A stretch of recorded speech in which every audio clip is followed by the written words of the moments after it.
para o mundo inteiro, porque pela primeira vez, podemos dizer assim, o Papa Francisco estará junto com os jovens do mundo inteiro, e na sua primeira viagem internacional quis a providência que fosse uma JMJ, quis a providência que fosse aqui no Rio de Janeiro. E é um momento de graça também como comunidade Shalom, para a nossa vocação, para nosso carisma. Como eu sempre digo e volto a dizer hoje, né? Juntar o Papa, juntar os jovens e o mistério de Cristo, então isso tem tudo a ver conosco, como comunidade Shalom, tem tudo a ver com o nosso carisma, porque nós nascemos no meio de jovens, nós éramos jovens, né, quando começamos, eu era, né, vocês ainda são, né, e como jovem, eu pude ter aquela experiência de ofertar a minha vida e a minha juventude aos pés de João Paulo II, em favor dos jovens.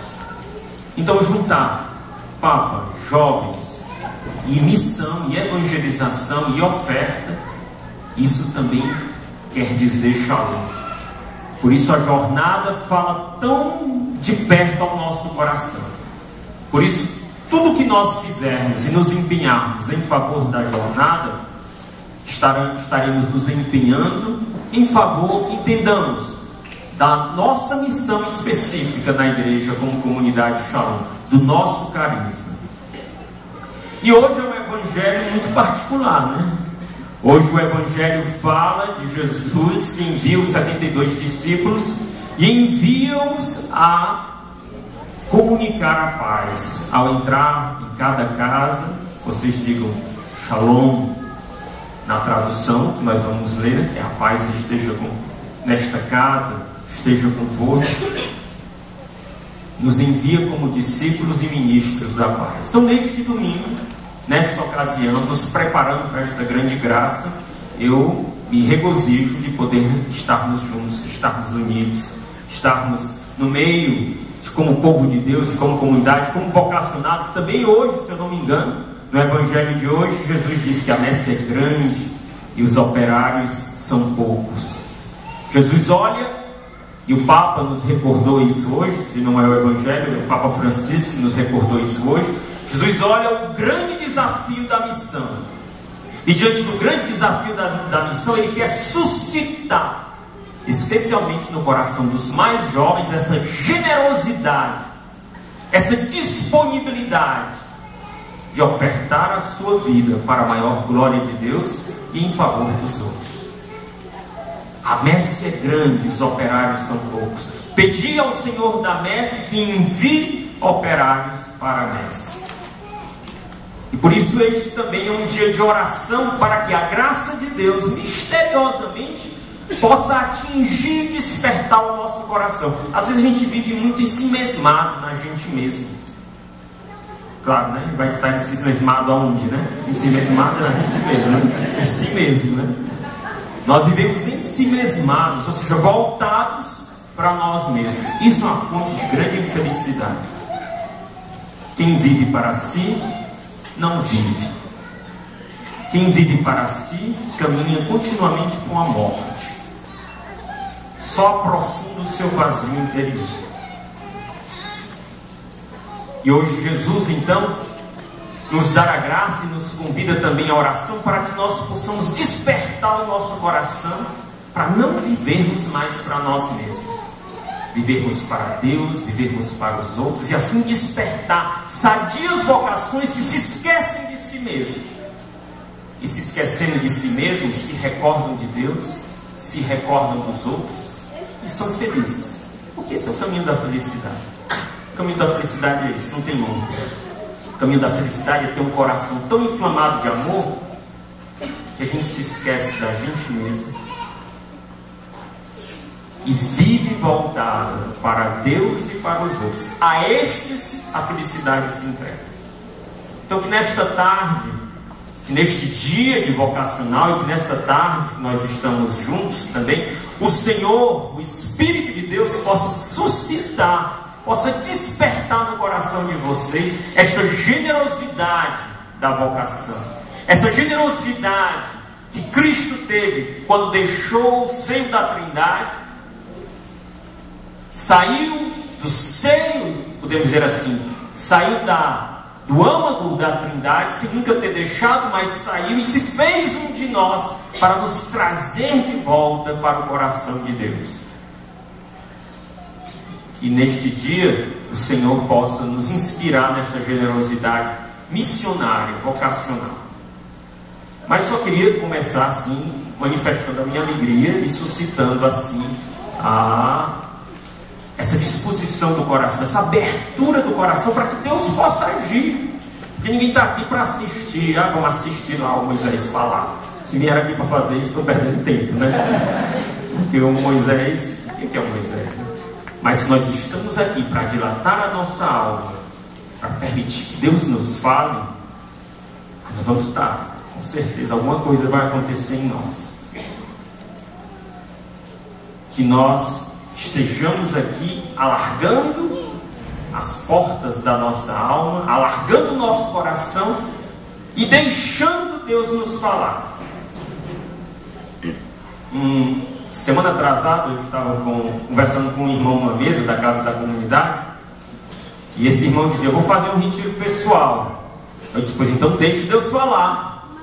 E ele disse: não, vou botar a mão na boca de Deus não, né? Eu disse: nem você pode, mas você pode botar a mão nos seus ouvidos. Às vezes Deus nos fala, mas às vezes a gente não quer ouvir. A gente não pode colocar a mão na boca de Deus, mas a gente pode colocar a mão nos nossos ouvidos e não nos permitir escutar a voz de Deus. Para um vocacionado, a gente não pode desejar outra coisa a não ser tira a mão dos ouvidos, alarga a alma e o coração e deixa Deus te falar até o ponto dele te incomodar, e te incomodando, te fazer dar os passos que com certeza o Senhor deseja que você dê, para que você possa fazer a vontade dele ao seu respeito. Porque uma das coisas que, para que Deus possa fazer a vontade dele na nossa vida, a primeira coisa que ele tem que fazer, me desculpe, eu não estou aqui para dizer coisas talvez tão, vamos dizer assim, desejáveis de ouvir, mas necessárias. A primeira coisa que Deus precisa fazer é desarrumar a nossa vida. Porque a gente arruma a nossa vida tão direitinho que não dá espaço. E a gente quer só que Deus assine aquilo que a gente quer que seja, né? A gente quer que Deus faça a nossa vontade e usa de muitos artifícios. Então, quem está num caminho vocacional, a primeira coisa que faz é: Senhor, eu te dou licença para você mexer na minha vida à vontade. E mexer, inclusive, de forma inesperada na minha vida. Para que a tua vontade, para que eu possa fazer a tua vontade, e assim ser verdadeiramente feliz. É isso que eu desejo para vocês. Não ponham as mãos nos ouvidos, alarguem o coração e deixa Deus mexer para revelar a sua santa vontade a respeito da sua vida. Amém? Amém. Então vamos aí para as perguntas, né?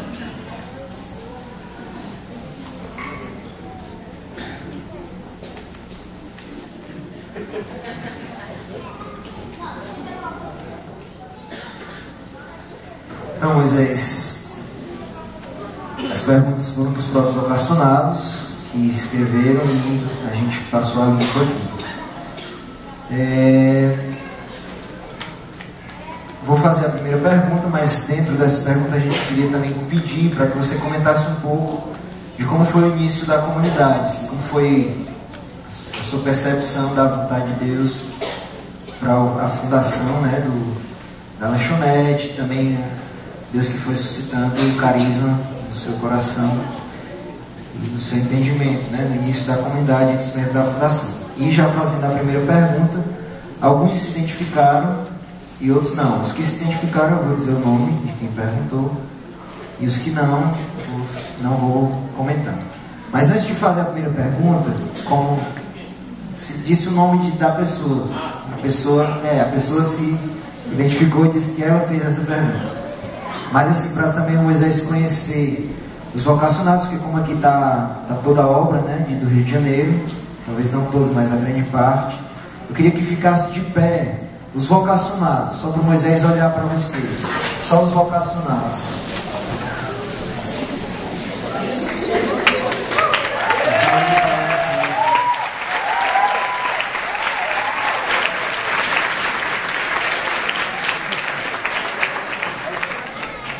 Ok, obrigado, pode sentar. Então a primeira pergunta que vocês fizeram, Moisés, quem era o Moisés no início da comunidade e quem é agora aos 31 anos de Shalom?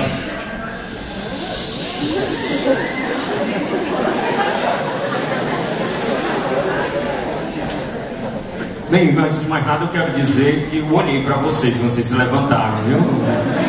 E pedi a Nosso Senhor que tirasse uma foto daquelas que dure para a eternidade, viu? Mas pedi mesmo.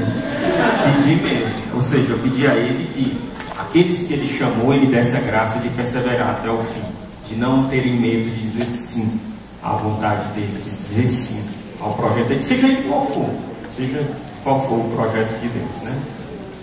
Pediram para saber quem era o Moisés e quem é o Moisés, e quem era, quem é, né? E um pouco da história da comunidade. Eu acho que todos vocês, eu acho que a maior parte de vocês conhecem um pouco da minha história pessoal, porque eu acho assim que a história da comunidade passa não só pela história da minha vida, mas pela história da nossa vida. Uma das coisas mais belas da manifestação de Deus na nossa vida, porque assim, a vocação é uma manifestação de Deus na nossa vida, é que ela acontece na nossa história. Ela acontece na nossa história. Essa ação da graça de Deus, misteriosamente, ela está presente desde toda a eternidade. Nós não nos tornamos shalom no decorrer da vida. Nós somos, porque vocação é isso, e vocação, se nós cremos e nós sabemos, e a igreja nos confirma que o carisma Shalom é uma vocação, é um chamado divino, esse chamado divino ele ocorre desde toda a eternidade. Deus pensou-nos como Shalom. Isso é vocação. Vocação é algo inscrito dentro de nós. Deus que nos chama, nos cria e nos redime para vivermos nele este caminho, este projeto, este plano. É um dado ontológico, ou seja, existencial. Vocação é um dado existencial. Por isso não pode ser entendida a vocação fora da nossa história. Claro que no tempo ela vai se manifestar em um determinado tempo da nossa vida. Talvez nós não conhecíamos o carisma, não conhecíamos a comunidade, não conhecíamos a vocação. Em um determinado momento, o projeto e o plano de Deus nos revela a vocação. Deus fala, nos chama, como tira Mateus da banca, manda Zaqueu descer da árvore, tira João e Tiago das suas redes, mas para que eles encontrem aquilo que desde toda a eternidade eles foram criados para ser. E que a ação divina foi conduzindo cada um deles para aquele momento, para que naquele momento eles descobrissem o projeto de Deus, o plano de Deus para as suas vidas, a vocação, o chamado divino para as suas vidas. Assim também ocorre com a nossa vocação, Shalom. E por isso quando cada um de nós vai falar um pouco da nossa vocação, tem que falar da sua história. E eu não poderia falar da vocação sem falar da minha história, né? Como muitos de vocês conhecem. Desculpe, eu nasci em uma família tradicionalmente católica, fui muito desejado pelos meus pais, particularmente pela minha mãe, que queria muito dar um filho homem para o meu pai. Para quem não conhece, rapidamente, né? Quando meus pais se casaram, minha mãe queria muito ter um filho homem e rezava para ter um filho homem, né? E rezava, e aí Logo depois de um ano nasceu a primeira menina, um ano depois a segunda menina, e ela continuou rezando, né? 2 anos depois a terceira menina, ela continuou rezando. Aí passaram-se 12 anos e ela, sem ter filhos, engravidou de novo e nasceu a quarta menina, e ela continuou rezando. E depois, um ano depois, ela engravidou e nasceu a quinta menina, até que 6 anos depois, então eu nasci, né? E eu não posso, sempre digo, entender minha vida sem esse mistério de oração da minha mãe e dos meus pais. Eu entendo que minha vida foi semeada pela oração. Eu nem sempre entendi assim. Quando eu cheguei na adolescência, eu me afastei completamente. Me afastei. Meus pais sempre iam para a missa, me levavam para a missa. Eu não queria mais ir para a missa, mas ia à força para a missa, né? Mas me afastei completamente de coração, me afastei do seguimento de Cristo, até que aos 16 anos eu tive a minha experiência pessoal com Jesus Cristo, que mudou a minha juventude, que encheu de alegria o meu coração, que me fez descobrir Jesus Cristo como a pérola preciosa, como a felicidade, como aquele que podia dar plenitude à minha juventude, e me fez descobrir a igreja como família. 2 anos depois eu fiz a minha experiência de efusão no Espírito Santo, e a partir dali começou a nascer dentro de mim, fazendo uma coerência até, como eu dizia, com toda a minha história, começou a nascer dentro de mim um desejo enorme de viver o Evangelho assim, não de qualquer forma, não de qualquer maneira, mas vivê-lo com uma radicalidade, acreditar no Evangelho. O Evangelho não é uma palavra qualquer, não é uma historinha qualquer. O Evangelho é a verdade. E o meu desejo de encarnar o Evangelho na minha vida, não obstante toda a minha fraqueza, toda a minha debilidade, toda a minha incapacidade, mas um desejo de, com a experiência com Cristo, com a experiência do Espírito, foi me dado. Eu me lembro muito bem que quando foram rezar pela minha efusão no Espírito Santo, eu tinha uns 17, 18 anos. E a pessoa olhou para mim e disse: o que é que você pede a Deus? Eu dizia: eu não sei nem porquê, sabendo porquê, né? Eu disse: eu quero o dom da piedade. Eu peço a Deus, eu suplico o dom da piedade. Porque a intimidade com Deus era aquilo que mais a minha alma desejava. O próprio Deus tinha colocado isso dentro do meu coração, esse desejo de ser amigo de Deus, ser íntimo de Deus, e com Ele ser amigo dos homens. Ser íntimo, ser alguém que vive para a humanidade. E essa obra foi acontecendo dentro de mim, a partir da experiência da efusão no Espírito Santo, um desejo muito grande de dar de graça o que de graça eu tinha recebido. Nosso Senhor foi me encaminhando pelo caminho da oração, e no caminho da oração, um desejo muito grande de uma ruptura mesmo assim, com o espírito deste mundo, com a mentalidade deste mundo, a certeza que o Evangelho levaria plenamente a minha felicidade, um desejo de viver o Evangelho na radicalidade, mas ao mesmo a incapacidade de vivê-lo, e por isso a busca da oração, a busca da graça, a busca da palavra de Deus, a busca dos sacramentos. E nesse caminho teve também a participação de alguns mediadores. Por exemplo, eu me lembro muito bem que quando nesse caminho eu pude partilhar com o nosso arcebispo, naquela época o cardeal Luiz Lochaide, manifestando o nosso desejo. Ele, um franciscano, e naquela época eu tinha conhecido e despertado para a figura de São Francisco de Assis, com a sua radicalidade evangélica, com a sua vida comum, a sua vida fraterna, e com a sua missionariedade. E ali, me lembro conversando com o Luiz, mas leia Santa Teresa d'Ávila, um franciscano me apresentando Santa Teresa, né? E uma semana depois chegou às minhas mãos o livro Obras Completas de Santa Teresa, e através dela eu fui como que mergulhando nesse caminho de intimidade com Deus, e vi: esse é o caminho da oração que me transforma e me leva para os outros, que me leva para Deus, me transforma e me capacita para eu me doar aos outros. E esse desejo de dar de graça o que de graça eu recebi era muito forte dentro de mim. E particularmente eu tinha no coração um desejo imenso de fazer isso em favor dos jovens, porque eu era jovem, né? Eu era jovem, eu prometo para vocês que eu era. Eu devia, nessa época, eu estava com uns 18 anos, e eu vivia aquela realidade dos jovens, né? E nós estávamos evangelizando os jovens, e me inquietava demais, porque eu tinha tido aquela experiência com o Senhor na minha juventude. Eu via os jovens ao redor, eu andava nas ruas da minha cidade, de Fortaleza, eu olhava aquela multidão de jovens e eu dizia: Jesus, eles buscam o que sem nenhum mérito tu me destes.